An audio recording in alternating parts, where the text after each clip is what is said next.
bəlkə də mən özüm üçün başa düşdüm ki, Allahın məqsədi nə idi insanları yaradanda? İnsanlar yaranır xoşbəxtlik üçün.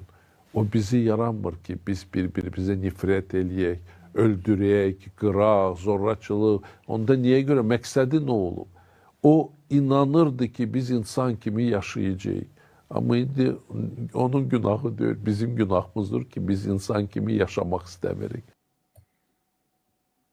İşte, yani biz insan kimi yaşamaq istəmirik, yoxsa bizi insan kimi yaşamağa qoymurlar. Və bizi bugün, yəni bizim sərvətimizi tanıyan, bizi insan kimi yaşamağa qoymayan adama bugün Çingiz Abdullayev gedib vəkillik edir və özü də Allahın insanları yaradanda onları xoşbəxt görmək istədiyindən danışır. Yaxşı, sən Çingiz Abdullayevsən, özü deyirsən ki, dünyada sən dünyada ən məşhur 10 dedektivdən deyib biriyəm.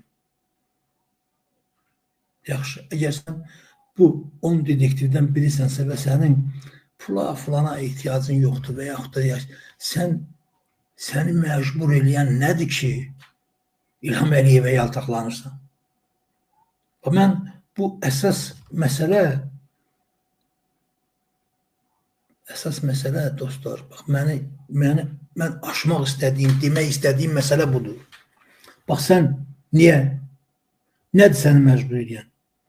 Niyə sən bu xalqın bu boyda əzab verən, xalqın deyək ki, anasını ağladan, xalqın uşağını acqoyan bu insanlara deyək ki, bu boyda zülüm verən, böhtan atan, polislərə döydürən, cərmələtdirən İlham Əliyevə yeyib vəkillik edirsən.